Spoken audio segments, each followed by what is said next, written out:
Over the past few years, I've gotten more questions about how to aim well than I can count, and while there are a wide variety of topics relating to aiming, there were a few questions that just kept appearing. So I figured, why not try to answer all of these in one place? I've added chapters for each segment so you can skip to the questions you're most interested in, but let's start with the most commonly asked one: what sensitivity should I use? The simplest answer is that it depends on what you're playing. In my opinion, the most useful way to think of your sensitivity is as a tool, one that can and should be changed to fit the needs of the current situation. This can be seen really clearly when looking at Valorant gameplay compared to Overwatch, but more specifically Tracer. The Overwatch player has to make mouse movements covering a wider distance more often, not just for getting around the map, but in gunfights as well. For motions like these, a higher sensitivity is preferable, but if you were to try and take that sensitivity into Valorant, it would feel almost uncontrollable. That game focuses on much smaller movements, and it's easier to be accurate on a slower sensitivity for those. This is also why it's better to change sensitivity when you change games. Each game promotes a different set of aiming skills, meaning that a sense that's optimal in one game won't work as well for another. And don't worry, changing your sensitivity won't hurt your aim. I have a video explaining why the idea of muscle memory is a bit of a misnomer and why changing your sense can actually be helpful if this is a topic you'd like to learn more about. Something that sort of links into this is which field of view is the best, and while there still isn't a best, the answer is a little different here. The obvious trade-off is that higher FOV lets you see more at the edges of your screen, while lower FOV makes the targets in the center appear more zoomed in. I think the more interesting thing to consider though is relative speed. A target moving identically on 80 and 120 FOV will look like it's going much faster at 80 since it's covering more of the screen in the same time frame. So that's the main things to consider. If you struggle with aiming at or reading the movements of faster targets, then higher FOV might help. At the same time, higher FOV will make those targets appear smaller, which could make them harder to hit, but could also let you see enemies you otherwise wouldn't. For me, it again comes down to the game. If I'm given the option to choose, I tend to gravitate towards higher rather than lower, but my rule of thumb is that the more precision a game needs, the lower my FOV, and the more movement options a game has, the higher my FOV. Another question I see a lot is where you should be focusing when aiming, specifically if you should be focusing on the crosshair or your target. For me, this has always been entirely subconscious. It's not something I thought about before someone asked me, but after giving it some thought, I realized that what I do is basically always focus on the target, I think for two main reasons. The first is the simplest: your crosshair will never move if you don't move it. You know every movement your crosshair will make before it happens, whereas enemies move unpredictably, so you have to watch their movements and make adjustments based on them.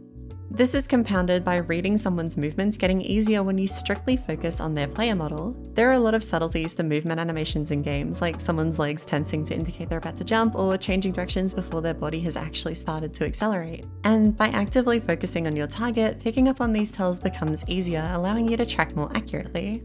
The only exception to this that I can think of is on slow-moving, very small targets, for example when in long-range gunfights. This might require visually checking if your crosshair is actually on the target, and since movement reading doesn't matter much here, it makes sense to shift our focus. I still choose to focus on the target in these situations, but I can definitely see why someone else would do differently here.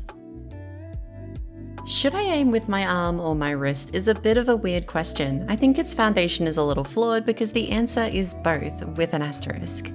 Both your wrist and arm have different benefits and downsides when it comes to aiming, and limiting yourself to only one is preventing yourself from utilizing the strengths of the other. Your arm is naturally better at wider movements. It has a higher maximum speed and can cover wider distances. Your wrist, on the other hand, is more precise within a smaller range, and might not be as fast over wide movements but can accelerate quicker. Being able to effectively use both of these will make you a far more flexible player, able to excel in more areas. Which one you use more depends mostly on your sensitivity, with slower sensitivities leaning into more arm movements and faster ones wrist movements, but I think for the vast majority of people it is worth using both.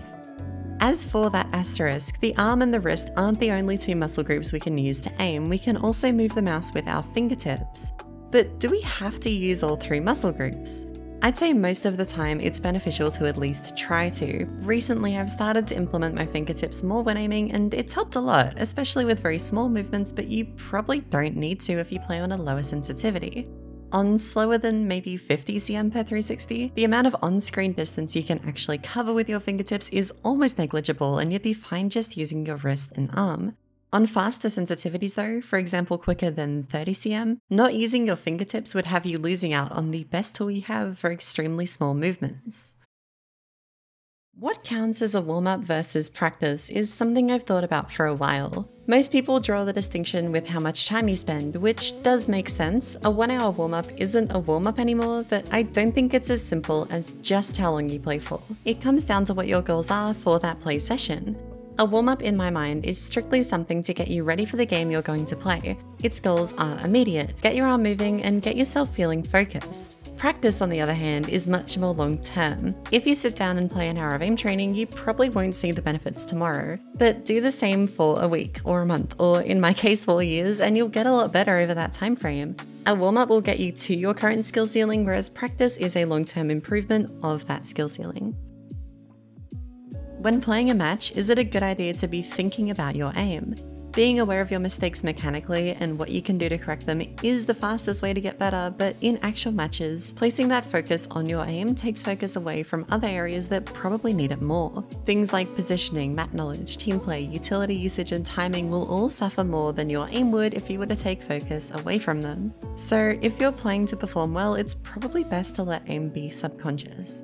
These downsides don't apply in an aim trainer though, which is why I personally try to focus on my mistakes when practicing in those instead of during matches. And if there are issues that pop up in games that I can't see in an aim trainer, I'll notice them when VOD reviewing anyway, so there isn't much of a reason to be conscious of my mechanics. Does hardware matter in the sense of things like having a high hertz monitor or good frame rates? And I want to say yes, but I don't want that to discourage anyone who doesn't have access to those things. I wouldn't say that having either of those things will make you better, it just more accurately lets your in-game performance represent your skill level, and because of that you will play better, but it won't improve your skill level. And that is the most important thing here, your own abilities as a player. To prove this point, I set my monitor from 280Hz to 85 and tried playing some Kovacs, and I did do worse than usual, but these scores are still good. If I was still on 85Hz, I still would be able to aim and perform well, just not as well as I can on 280. All that being said, getting at the very least a 144Hz monitor and trying to get at least 144 FPS is absolutely worth it if you're planning on taking FPS games seriously. Linking nicely with the previous question, do peripherals like mice, mousepads, and keyboards significantly impact performance in-game? The answer to this really depends on what our baseline is. If you were to compare this mouse with a G Pro Superlight, then there absolutely would be a pretty massive difference, but how about the OP18K, my main mouse, versus that same GPX? For me, it honestly would also be a big difference, not as significant obviously, but I still do play noticeably better, however this won't be true for everyone. These two mice are close enough in performance that the difference in latency and tracking is not perceivable to most people. Even though the OP1 is better, that latency won't make or break your performance. The reason I play better on the OP1 is because of my hand size. I have smaller hands and the GPX just isn't comfortable to hold because of that. And that's the main factors with mice. If it's comfortable and somewhat modern, it probably isn't holding you back. How about mouse pads then? To be honest, I almost find these more important than mice. The amount of friction a mousepad has and the interactions between the pad and the mouse skates can change a lot about how you aim, but that is mostly in terms of style. On a pad with lower friction, I have a more fluid style. It's easier to chain motions together, but on a slower mousepad, that increased resistance to starting movements means my aim looks a lot more snappy but loses out on some of that fluidity. This doesn't mean it's impossible to be smooth on a slower pad or vice versa, but some pads do lend themselves more to certain styles. All of that being said, I do think you can perform well on pretty much any mousepad, and even if I wouldn't use some that others do, that doesn't mean that you can't. The only way I can see one limiting you is if you try to adopt a very smooth style on an extremely slow mousepad, and it will be harder to be snappy on mousepads with lower friction, but that's all I can think of.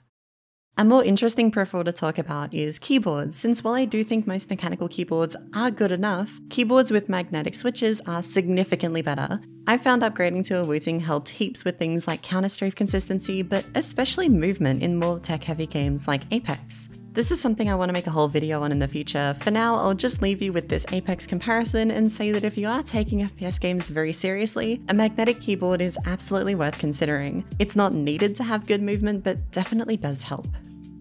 Hello! After writing this, Razer and Wooting added a new feature to their boards called SnapTap and SOCD respectively, which achieves similar to what nullbinds did in CS by prioritizing the most recent input made, but unlike nullbinds, this is allowed in ProPlay. I already had pretty good movement sync in CS, and it's a night and day difference for me in terms of accuracy when using this, and while it might not be as helpful for top Valorant players, for someone like me, who has awful movement in that game, it makes a big difference. And honestly, I think this crosses a line in terms of what should be allowed. It's no longer just more accurately reflecting our inputs like rapid trigger was. This is making our movements match what we want it to be, even if that isn't what we inputted.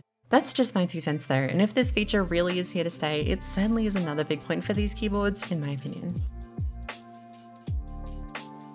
I think that's all the specific questions I want to answer in this video, but I'd like to reflect on the overall theme that's visible here.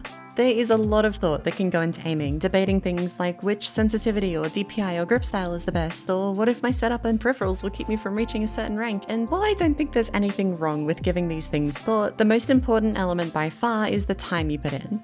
There is a concept in psychology called analysis paralysis, which describes a situation where a person has to make a decision, and by pondering and overthinking all the options, they are unable to decide on a best course of action. Like, I'm sure we'll spend far too long staring at our Steam libraries instead of just picking a game to play. And at the end of all that deliberating, we still haven't made a choice and have played nothing. This is what I think is manifesting in aim training for some people. Even though it's easier to debate what is the best mouse or sensitivity or grip than it actually is to sit down and practice, it won't get you anywhere unless you practice as well. It's better to just play and let the answers come to you naturally as you improve and experiment, which will also shift your focus from outside factors to internal mistakes, which are things you can actually correct for. Thanks for watching, and special thank you to all my Patreons. I was a little nervous to announce it last video, but it's gone super well so far. If you have questions about anything I talked about in this video, feel free to ask me in the comments and I'll try to get to it. I didn't go too deep into a lot of these topics for time reasons, but I hope there was still a lot of useful info in here, and thanks again, especially for your patience. I'll try and have the gap between uploads be shorter next time.